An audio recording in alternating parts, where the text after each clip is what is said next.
Hey, it's Martin Griffiths. Welcome to another episode of the Manufacturers Make Strides podcast. And today I'm interviewing P.J Tezza. He's a CEO of ModVans, who are transforming vehicles, standard vans, into recreational vehicles in all sorts of interesting configurations. He's taken that from a startup in 2018 to the place where now they're at 10 vans a week, and they've got plans to reach up to 100 vans a week. So he's got all sorts of stories about how to take his knowledge as a software programmer in Silicon Valley, about how to create a lean startup and how to apply that to a manufacturing company, and what advantages and disadvantages that's got, and how you can build a really interesting new style of automotive company with some of these ideas. We dig into all sorts of things in this episode, so let's get straight into it now. So, hey, great to have you on the podcast. PJ, how's it going today? It's going great. Thanks for inviting me.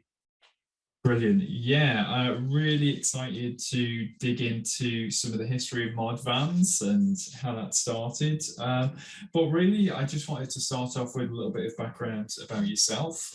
Where did you start off your career? What led you to the point where you decided to compete with the big boys and start your own automotive company? So I'm actually in my 50s. So I've been, had my career for quite a while. I graduated college with a degree in physics, but just a undergraduate and a minor in math. And I worked my way through college as a software engineer, programming. Programming was pretty new then. Like in my college, there was like a sub department of the math department, and it was basically if you got in trouble in the math department, they'd make you teach computer science classes. And that's how they were taught too. Were some of the worst classes I ever had were in there. So I knew I didn't want to stick it out with a computer science degree. So I got into physics. I was intrigued in it.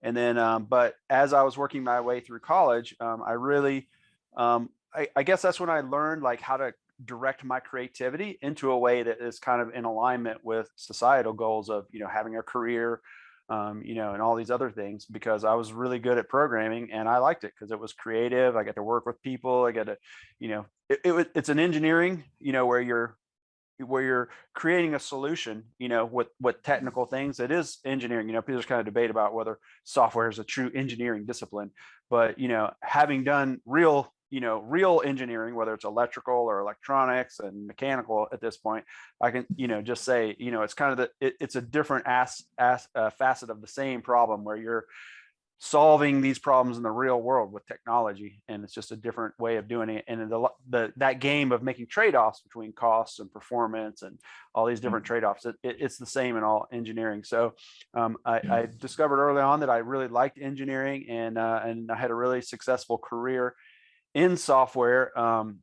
I've been involved in a lot of startups. I've always been really excited about the creative aspect. And so that happens the most in startups. You have the most flexibility. You kind of start with a clean slate and you're like, where are we going to go? Some people are intimidated by that clean slate. They can't, it's too much freedom, but I've always really enjoyed it, and just figuring out, getting in there. And so, I worked with a lot of startups.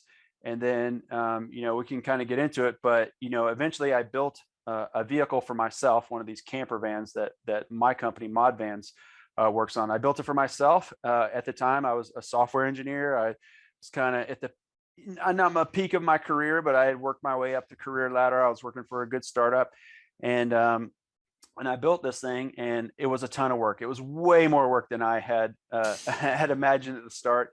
I figured that I put at least 1,000 hours into it. That's kind of what it's kind of somewhat keeping track. And at the end of it, I mean, it was fun. In the middle of it, it was a slog. And I just was like, I remember thinking to myself, I was like, if I don't like this, I should just do something else. I was like, no, I do actually like this kind of, it's challenging. It is a challenge, but I do like the kind of figuring out and doing it. And when I got all done with it, I was like, man, that was so much work. Hardware is so much harder than software. That's it for me. I'm never going to do that. That's it. So, but as things happened, I had that van, I completed it, and it had a lot of unique things to it. It was modular, so you could take the components inside and out. It had a pop-up top, which was pretty unique design. It had a, AC on top. It was a full featured thing. That's why it took me so Nice. long.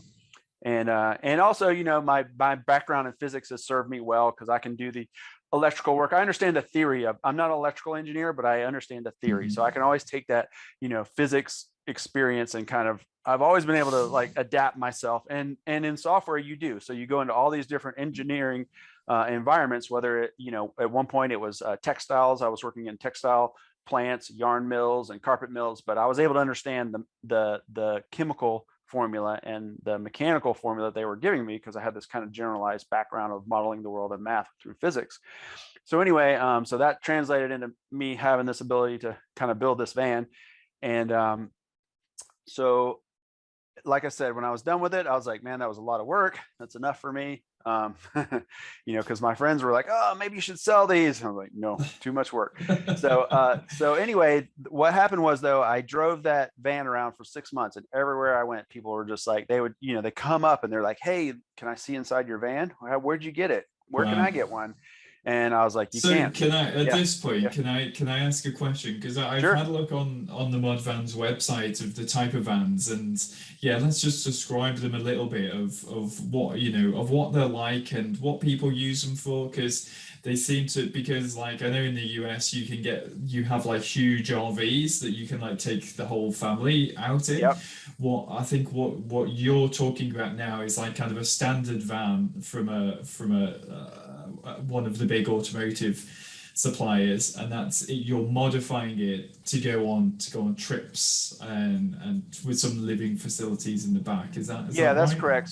So from a like technical standpoint, ModVans is what's called in the US a second stage vehicle manufacturer. That means we buy a chassis that's already Mhm. completed a lot of the certifications. In our case, all the certifications required to be, on the roads as a legal vehicle in the US. Yeah, And then we yeah. modify it to become something else. In our case, it could be a work truck. In our case, we build what we call a multi-purpose vehicle. So that was like in the beginning, I wanted something that could fit, go for camping because I do love camping. Mhm. I'm a rock climber. That's my big hobby.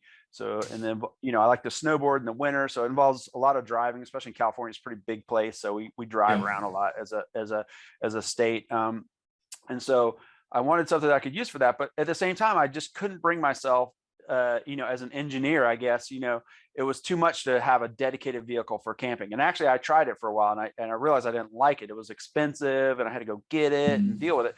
So I was looking for that one vehicle that kind of could fit my regular daily life, and then also go camping on the weekend. So that's what ModVans kind of the heart of it is. And we have ended up now, we have 3 different models because what I realized in building the one for me is that there are, different people have kind of a different idea. You might have a family that has no kids or 1 kid Mhm. or, 4 kids or, however many kids you have. So that kind of Mhm. defines also somewhat what kind of vehicle you want. You may have different Yeah. hobbies than I do. Some people love going on their bicycles. People spend incredible, I don't know about in the UK, but here they spend like incredible amounts of money, and they'll take 4 bikes for 2 people on a trip, Yeah. and Yeah. so they have different needs. And so that's where, I built the modular features for myself because I was like, oh, I want to have the seats to be able to come in and out, the beds come in and out. So I could use it for different things, moving stuff, going to pick up supplies at the home improvement store, things like that. And it Mhm. turns out that is, people like that, and we've Yeah. carried that design philosophy into our product line at this point, where all of our 3 models that we have today are still modular. You can still take everything out and potentially use them to haul bikes inside, motorcycles, or, all your kids and dogs in one big trip. Cool. They sound amazing, yeah, and they look brilliant. So tell us a bit about the challenges then. So you're a software engineer, you'd built your own, it'd been a bigger job than you expected. Yep. Yeah, what made you start the company, and what's it like building a manufacturing company from scratch then in that situation? Yes, let's see if I can. I'll tell you a little bit about the story of the transition. So, as I said, I would drive my personal van around, and people would be like, "Where can I get one?" And I'd say, "You can't." And then Lori and I had a startup that sold to another bigger company, and the net result of that was that I wasn't working a lot at the time, and I had a little bit of money. not enough to retire or anything, but I had a little bit. And also I had some flexibility where I could live. And then I started doing a little bit of consulting on the side. So I really didn't have an urgent need for a job right away. And so my wife and I moved from Northern California, where I was living at that time, down to Southern California. And when we came down here, we moved into this town. Oxnard is the name of the town we live in. And to be near her relatives. And also I thought it would be nice to live near the beach and, see what Southern California beach life is all about. And when we got down here, we both kind of realized, oh, there isn't really any jobs for people like us here. It doesn't have a big, tech community. It doesn't have a startup community. There was literally like one company that had kind of compatible jobs, and I wasn't willing to commute long distance, like into LA for that kind of job. So, basically we were just scratching our head, like, what are we going to do? And I was like, well, I could dust off the ModVans thing there. We sure do get a lot of questions about it. And once we moved to Southern California, even more questions, because more people ask about it here.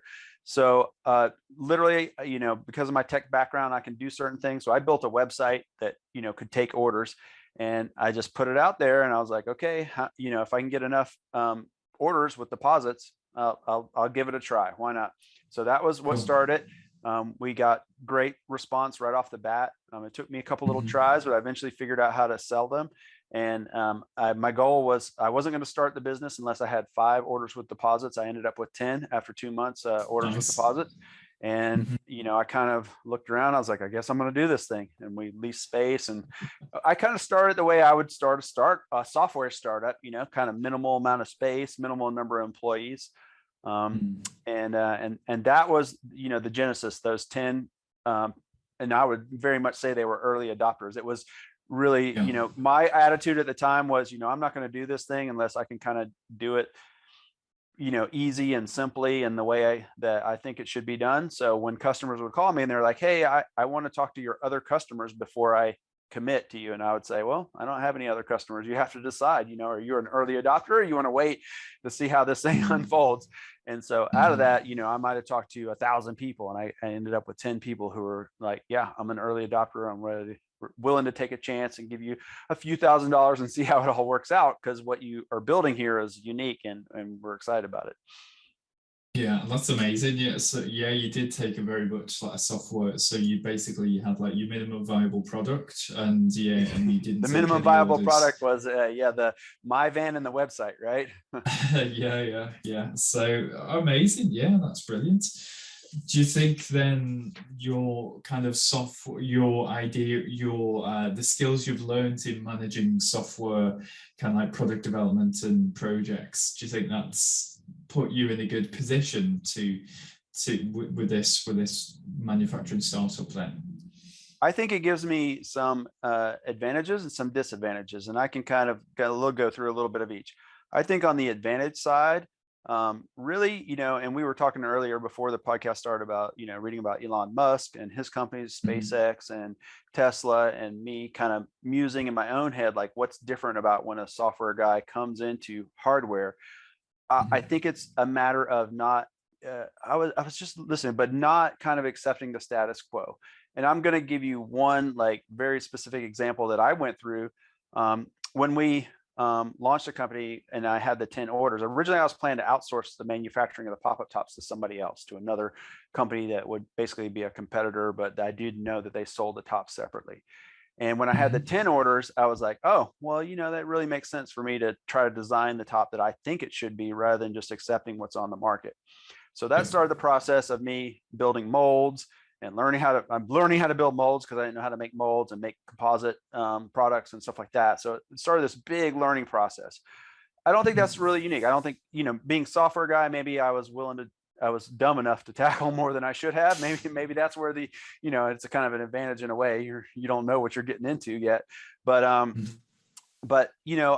just kind of looked at it from first principles, and I was like, well, I've researched this stuff. I had a few friends that I was able to lean on to get some information, and they seemed to think it was possible. So I was able to tackle that from first principles. So anyway, so I made that first mold, and then we made our parts, and kind of went through that. So, but that's not really the story. The story is that later we decided to make a new mold for the same part we had realized that the old mold had some defects in it, and we wanted to change a few lines. We want to make some improvements, and so it made sense. And so I hired a company that has done a lot of work in the automotive industry and aerospace industry to make that mold. And they had stuff that we didn't have. We had a 3-axis CNC. So the way I made this 10-inch, 12-inch tall part was I built it in 2-inch sections, and then I glued all the blocks together and then sanded the whole thing down. It took way longer than it had to. So I found a company that had a 5-axis CNC that was 10 feet tall and could cut, they could cut anything they wanted out of one block of foam. And they had made molds for many companies. And, this is what they did for a living. So I hired them to make this mold. We set a budget, I said, okay, that's fine.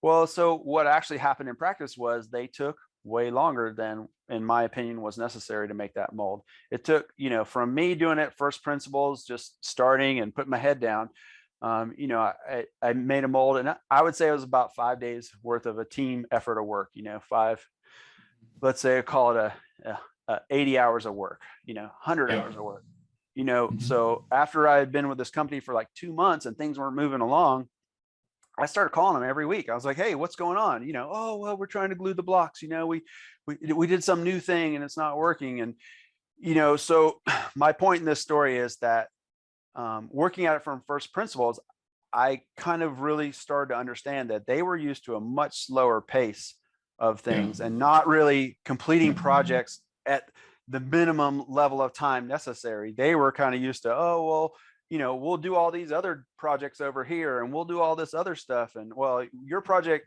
we had problems with the gluing block. So now we had to slot something else in. And so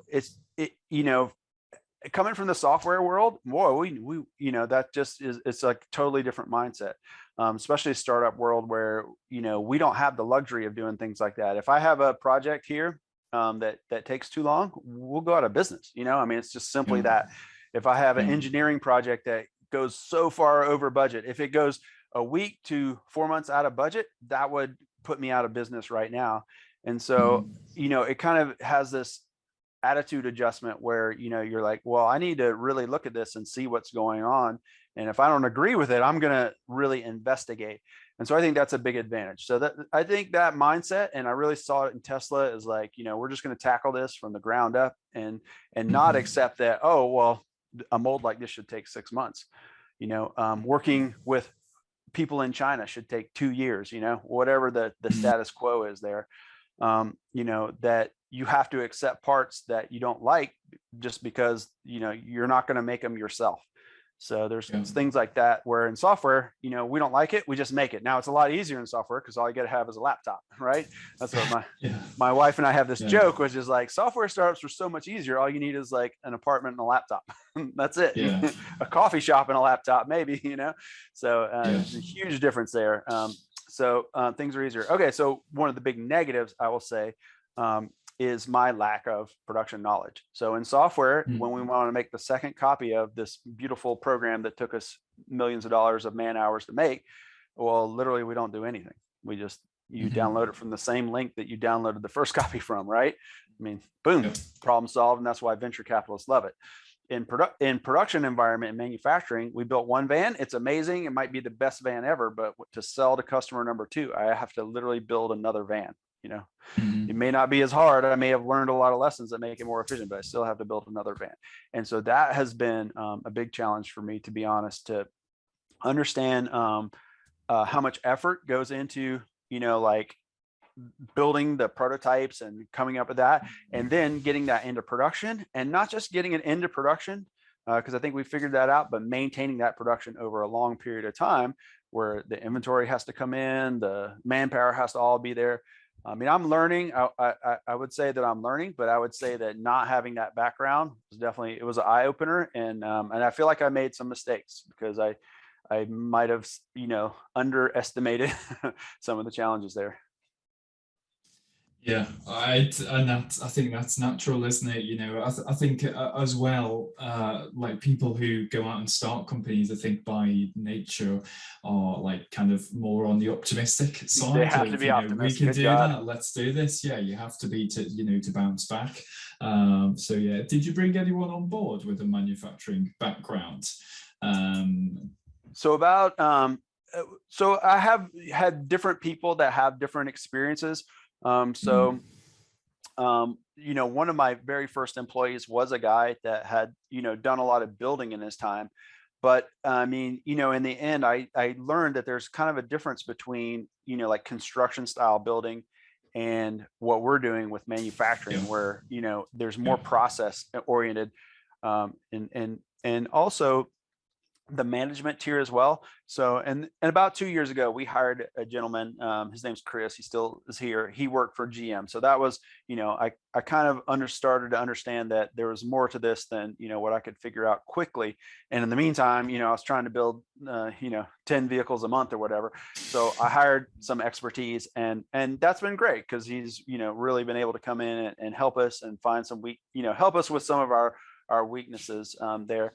And then on, like the prototyping and all that kind of side, I did hire JT, my chief engineer. And I mean, he's amazing just to watch him, kind of go through and figure out how to make molds and all that kind of stuff. He just had that background that, I understood it from theoretical aspect, but I didn't have the hands-on experience, for example, of making a mold. So the first mold I made was the one for the pop-up top, and it was a 12-foot long, 2-foot high mold. This is not probably the first one that most people would make. So, but JT has been building production in ships, boats, sailboats, that kind of stuff. So he built large molds and stuff like that. So yeah, between those two guys, I definitely have had access to some bigger expertise. And then as we look to the future, that pattern kind of continues where, right now we're building, between 5 and 10 vehicles a month, and we kind of want to go to that next level. And I definitely see where we're going to need some outside expertise to help us get to the 100 vehicle a month level. So I was going to say, what do you see, kind of what changes do you see, or what are your goals for 2022? So in 2021, we had kind of a crisis in the auto industry, probably worldwide, but certainly in the US. Basically, the big vehicle manufacturers, didn't have enough chips to make their vehicles. So the Ford's still not saying what the the total carnage was for 2021, but we know that we didn't get very many of the vans that we normally would get from them. We buy wholesale from them as our chassis supplier. And 2022, to be honest, is not looking that much better. We're doing fine. We're keeping our heads above the water. But what we did in 2021 is we kind of doubled down on R&D, so that our plan is we're going to keep everything on, keep the lights on, keep working on getting better at production, and then when the vehicles become readily available again, then we'll be able to jump on that. So that's kind of what we see ourselves doing, and we kind of see it in two different paths. One path is just ramping up the manufacturing that we have now. We have plans to build a much larger facility. Right now, like I said, we're somewhere between 5 and 10 vehicles a month, depending on the complexity and chassis availability. We're hoping to build a facility that will get us to the 100 to 200 vehicles a month. So that's a pretty big jump. So we have some pretty big plans there. And then at the same time, on the R&D side, we've already begun, and we're going to start pushing really hard on a truly electric version of our RV. So one of the great things that we've been able to do this year is we went from 1 model to 2 models, and then we added a whole bunch of electronics, which kind of makes it 6 models total. And that has been a great learning process for us. So you were talking about the lean startup approach earlier, or MVPs. And one of the things that I feel very strongly about is, and this comes from my background in software as well, is, I don't want to spend a lot of effort building the wrong thing. And so, in manufacturing, the cost is even more severe. You spend so much money, tooling, dies, all these different things. And imagine you spend all that money and you build this vehicle and nobody cares about it. You're just like, meh, it wasn't what we wanted. So what we are doing is we're using our experience now to inform, with these 3 models and learning to inform where we're going to go as we make these bigger investments, particularly in the electric RV. So I feel like we, basically we built these 3 models, and we're going to take the best of all of them and then kind of distill the essence of it into it. And then in the EV platform, what's really exciting is getting rid of the motor. For us, I mean, it's just coincidence, but for us, not having that big motor sitting, either in the rear or in the front really opens up some great design possibilities, just because of the way the human body works and the size of the vehicle and the size of the roads and parking spaces that everybody has to have. Yeah, that sounds exciting. Yeah, that sounds really brilliant. Thank you. A couple of quick questions to wrap up then. That's been amazing so far. Do you have any tools or techniques that you feel has helped you on the way to building ModVans up to where you are today? I guess you've mentioned a couple with the kind of the agile processes and kind of lean startups. So something as broad as that, or something like more specific. So we'll go back to like the startup. I mean, because there's different things. The startup, I definitely recommend the lean startup approach. And there's a book, the Lean Startup. It's Eric Ray's. Yeah. I do. I get people all the time. They're like, oh, can you tell me what I should do about my business? And I'm like, the first thing you need to do is read this book, and then let's talk about it. And unfortunately, the engineering mindset is the wrong approach. In many cases, it's like to get really focused in on the thing that they want to build and then try to build it. So, but that leads to building the wrong thing, unfortunately, in many cases. And so the lean startup is like, how do we start selling before we have that? And so, for example, if I could have done even more lean, I just happen to have a vehicle that I built for myself, but I could have only built a website with renderings, and I could have gone to try to sell that. And, I have a lot of friends. I've been building a lot of connections in the hardware community. And so now when I have somebody who's like, I got this great idea, and I'm saying, well, lucky you, the world has become a place that is perfect for this type of thing. And the reason is because Kickstarter and, these kind of platforms exist where you can go and you can figure out if you can gain market acceptance. And there's already a crowd of people that know what Kickstarter is and they understand it. And you can go out on those platforms and you can try to sell it and see how well you get that, because nothing is going to be sadder for you to get halfway through the manufacturing process, run out of money, and not know if you would have had a market acceptance. And this way you can at least start knowing that you have market acceptance and work backwards. Let's say you do run out of money in the middle. Well, there's, if it was good enough, maybe you can find somebody to give you the rest to finish. A lot of doors open. Now, the reality is that a lot of engineers and very product oriented people, they don't want to hear that message. So my son's that way. He always has these great ideas. I'm like, let's make a Kickstarter page, So you push the marketing first, but I think I think the lean startup and, as exemplified by Kickstarter for hardware in particular, is a very powerful approach and can save a lot of time and effort and energy if you're willing to tackle it that way.